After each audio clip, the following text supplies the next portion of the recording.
और जो लोग ऐसा कहते हैं मैं उन्हें मूर्ख कहूंगी, वो मूर्ख है जो बेटे और बेटियों में फर्क करें। उनसे बड़ा मूर्ख मैं नहीं कहूंगी दुनिया में कोई है। बेटा और बेटी दोनों समान हैं। ये जो निकृष्ट भाव बैठा हुआ है, बेटी हुई उदास हो गए, लड़का हुआ थाली बजाओ घंटा बजाओ, जिससे बहुत बड़ा, बिल्कुल ठीक नहीं है। वैसे तो भारत में बहुत विकास होता जा रहा है, लेकिन फिर भी कहीं कहीं देखने मिलता है, लोगों की मानसिकता गांव में ये देखने के लिए मिलती है कि चलो बेटा तो पढ़ लिख जाएगा, पढ़ लिख के कमाएगा, बेटियां क्या करेंगी, उनको तो घर गृहस्थी चूल्हा चौका यही सब करना है। तो मेरा माता पिता से विशेष कर निवेदन है कि बेटे और बेटियों को आंकों मत कि कौन छोटा कौन बड़ा। मुझे बहुत अच्छी कविता यहां पर याद आती है, सुनिए ध्यान से। बेटा यदि कुलदीप ज्योति जगमगाती बेटियां, बेटा यदि कुलदीप ज्योति जगमगाती बेटियां, बेटा यदि मधुबन का सौरभ सुरभि महकाती बेटियां, बेटा यदि कतरा जिगर का जिगर की धड़कने हैं बेटियां, बेटा यदि टुकड़ा लहू का लहू की रंगतें हैं बेटियां, बेटा तो संतृप्त करता मात पिता को मृत्यु परांत, जीते जी संतृप्त करती वे धारणाएं बेटियां। ईश का आशीष है, सत्कर्म का वरदान है, मत करो अपमान इनका, स्वाभिमान है ये बेटियां, अभिमान है ये बेटियां। तो मेरा माता पिता से निवेदन है कि बालक हो या बालिका, शिक्षा से वंचित ना रखें। यदि आप अपने बेटे को पढ़ाते हैं तो बेटियों को भी पढ़ाइए, क्योंकि इस देश की बेटियों ने भी देश के लिए बहुत कुछ किया है।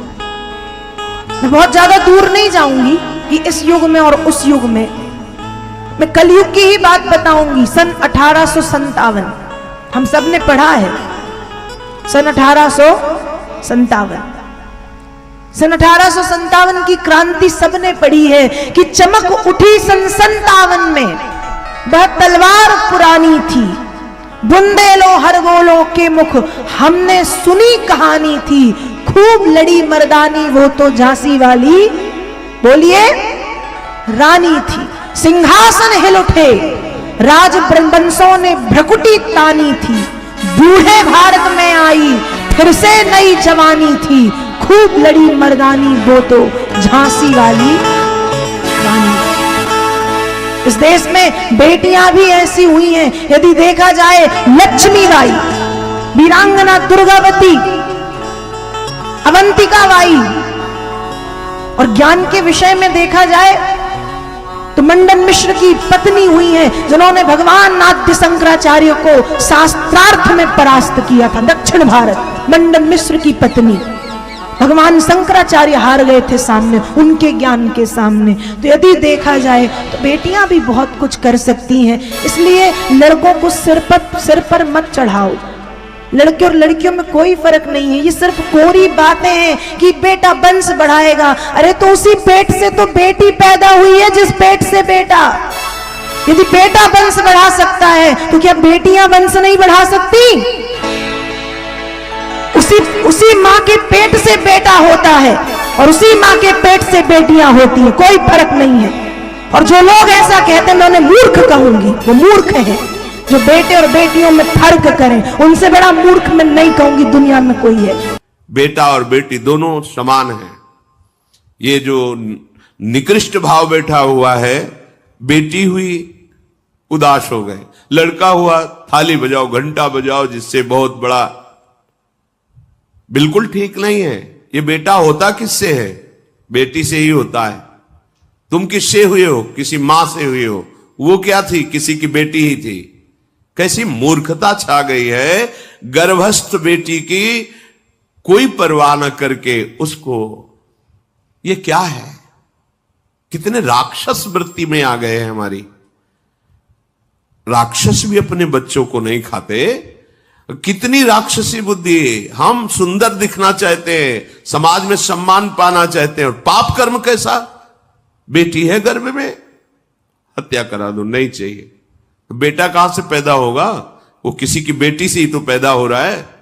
कैसी मूढ़ता छा जाती है।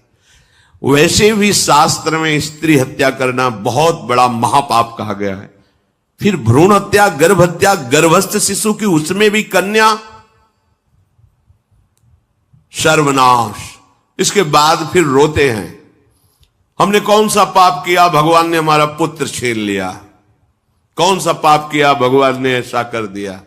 अरे अपने डायरी में तो लिखा करो कि तुमने कौन से पाप किए हैं, फिर जब परिणाम आवे तो सोचोगे तो लगेगा बहुत हल्के में निपाट रहे हैं भगवान, हमें तो बहुत कष्ट मिलना चाहिए। कैसी कैसी निर्दयता बैठ गई हो। हम मनुष्य कहलाते हैं, सदगृहस्थ कहलाते हैं, गर्भ से चलते हैं और गर्भस्थ शिशु की हत्या करते हैं। मान जाओ, ना सत्संग सुन रहे हो, ना शास्त्र स्वाध्याय कर रहे हो, इसलिए तुम्हें पता नहीं कि तुम कौन सा पाप कर रहे हो। ऐसे ये पाप, कुछ पाप ऐसे हैं जिनको वज्र की लीक कहा गया। वज्र की लीक में मिटाल नहीं सकते, तुम्हें भोगना पड़ेगा। राधे राधे गुरु जी। आप हमेशा बोलते हो कि बेटे माँ की ध्यान रखना चाहिए, या बेटियों का कोई अधिकार नहीं होता है। शादी के बाद बेटियों को छोड़ देते हैं। कौन छोड़ देता है? बताओ कौन छोड़ देता है? माता पिता नहीं छोड़ते। माता पिता, जिसके बेटा नहीं होता वो माता पिता बेटी के पास रहते हैं। नहीं गुरुजी, जब उनको कोई तकलीफ होती है तो बेटी याद आती है। जब बेटी अपने मायके जाना चाहती है तो बेटा बोलता है मत आओ, हमारे घर पे मत आओ। कौन बोलता है? भाई। तो वो तो किसी किसी भाई बहन में ऊंच नीच हो जाती है, कहा सुनी, तो वो मन मुटाव हो। सारे भाई थोड़े ऐसे होते हैं। पर माँ तो बेटे की बात ही सुनती है। माँ मजबूर हो जाती है। अच्छा, बेटियों का कोई हक नहीं होता। ना मैं आपको बेटियों की कथा सुना दूं। गौरी गोपाल आश्रम में बहुत सारी माएँ ऐसी हैं जिनकी बेटियां छोड़ करके गई हैं। हम तो रोज सब चीजों से मिले हैं। आपने संसार को कम देखा है, हमने खूब देखा है। एक माँ है हमारे पास, उस बेटी ने अपनी माँ को घर से निकाला, माँ का घर बेच दिया और माँ को गौरी गोपाल आश्रम में आज भी वो माँ रहती। बेटी ने, बेटों ने नहीं। बहुत सारी बेटियां हैं जो छोड़ गई। एक माँ ऐसी है जो चल नहीं सकती, मतलब बिस्तर पर ही मलमूत्र करती हैं। वो गौरी गोपाल आश्रम में है, उनको वहीं नहलाना पड़ता है, वॉशरूम में ले जाके वहीं शौच इत्यादि कराना पड़ता है, नहवाना, कपड़े पहनाना, सब कुछ वहां करना। कौन छोड़ के गया? बेटी छोड़ के गई। हमारे तो ऐसे होता है, जब जरूरत होती है बेटी की, आंख का ऑपरेशन करवा। कहने की बातें हैं कि माँ बाप बेटी के पास रहेंगे तो बेटी सेवा करेगी। जब करने पे आता है ना तो महीने 2 महीने में सबका पेट भर जाता है। ये सब कहने की बातें हैं, ये मोह है संसार का। रियलिटी तो ये है कि कोई नहीं करना चाहता। ठीक है, बेटियां बेटों की अपेक्षा ज्यादा जुड़ाव रखती हैं माँ बाप से, लेकिन जब करने पे आता है ना तो बेटियां भी हाथ खड़े। सारी बेटियों का हम नहीं बोल रहे हैं, पर जितना हमने देखा उतना हम कह रहे हैं कि बेटियां भी जब करने पे आता है, ये कहने की बातें हैं कि बेटी के पास माँ बाप होते तो कोई वृद्धाश्रम ना जाता। मेरे पास तो कितनी बेटियां छोड़ के गई हैं माताओं को। तो सारी बेटियां ऐसी नहीं हैं और ना सारे बेटे ऐसे हैं, पर कुछ बेटियां और कुछ बेटे ऐसे हैं। आप प्लीज मेरी माँ को बोल दीजिए कि मुझसे बात करे। अच्छा है कि आप ऐसी बेटी हो कि आप अपनी माँ की सेवा करना चाहती हो। कहाँ है आपकी माँ? विशाखापट्टनम। तो आप ले आती तो हम समझाते। आपकी माँ और आप अच्छी हैं कि कम से कम आप जैसी बेटियां हैं, तो आप जैसी बेटियों का होना भी आवश्यक है कि जो माँ बाप की सेवा। हमेशा लगता है कि हम सिर्फ दौलत के लिए उनसे प्यार करते हैं, पर ऐसी बात नहीं होती है। मायके में जाना बिल्कुल बंद करने से बेटी पे क्या गुजरता है वो उनको नहीं तो आप जाते रहो, माँ बुलाती नहीं है क्या? नहीं, वो बोलती है भाई नाराज हो जाता है, मत आया करो। तो भाई से बना के चलो ना थोड़ा थोड़ा। वो छोटा है मुझसे, तो समझाओ छोटे को। वो सुने, वो दारू इस में लग गया है। उनको लगता है कि मैं आऊंगी तो उनसे कुछ ना कुछ लेके जाऊंगी, करूंगी। उनको ऐसा है। नहीं, आजकल लड़कों के अंदर ना ये गलतफहमी। लड़कों के अंदर क्या, माताएं करती भी, कुछ माताएं ऐसा करती हैं कि बेटी आई तो चुपके चुपके से बांध बांध के दे देती, पापड़ ले जा, अचार ले जा, घी ले जा। तो बेटा फिर भौजाई क्या कहती, देखो तुम्हारी माँ लुटा रही है, सारा जजात लुटाई दे रही है। बेटी आई, रक्षाबंधन आई, सारा लुटा दिया। तो भाइयों के मन में आ गया कि बहन तो सब ले गई, तो क्या गलतफहमी हो गई। अच्छा, माताएं भी ना चोरी चोरी देती हैं, चुपकी चुपके। अरे सामने दें अचार, चावल, पापड़, चावल जो भी दें तो अच्छा भी लगे। उस चक्कर में आप ले आई होंगी अचार 2-4 किलो। तो भाई को लगा लेगी पूरी दौलत। इस चक्कर में आना बंद कर दिया उसने। अभी रक्षाबंधन आ रही है, भौजाई बिल्कुल ऐसे आंख फाड़ के देखी क्या ले जा रही है। और माताएं भी कम नहीं है। कितना समझाओ कि खुले में दो, बहू से कहो बहू जरा अचार दो, पापड़ दो, घी दो। नहीं, चुपके से जरूर, सब देने के बाद चुपके से कुछ और देंगी। तो बहू को लगता क्या जायदाद दे रही है ये। तो बहू भी तो अपने घर से लेके आती होगी ना। बहू भी तो अपने घर से लेके आती। लेकिन कौन समझा, यही तो प्रकृति है, ये गोल गोल है संसार। धन्यवाद गुरुजी। खुश रहो, कोई बात नहीं, वहां सम्मान ना मिले, हम आपके भाई खुश रहो, गौरी को पलाया करो। जरूर जरूर। हमारा हाथ सदा आप जैसी बहनों के लिए बढ़ा। प्रथम परमार्थ का कार्य कर लें, दूसरा प्रकृति का ऋण चुका कर जाए, तीसरे नंबर पर है बन सके पृथ्वी पर अगर जन्म लिया है और बन सके तो एक कन्या का कन्यादान जरूर करो, जरूर करो। एक बेटी का, एक कन्या का कन्यादान जरूर करें। और चौथे नंबर का है कि पृथ्वी पर अगर आप जन्म लिए हो, मृत्यु लोक में यदि आए हो और पृथ्वी पर यदि आपका जन्म हुआ है, पृथ्वी पर यदि आप जन्मे हो, तो मरने से पहले प्रयास करो कि किसी शिवालय में, किसी देवालय में पहुंचकर एक क्षण, एक मिनट उस शिवालय की थोड़ी देर की सेवा करो। ज्यादा सेवा से मतलब ये नहीं है कि आप बहुत समय तक, बहुत लंबे समय तक आप शिवालय में बैठे रहें और उसकी सेवा करते रहें, ये नहीं।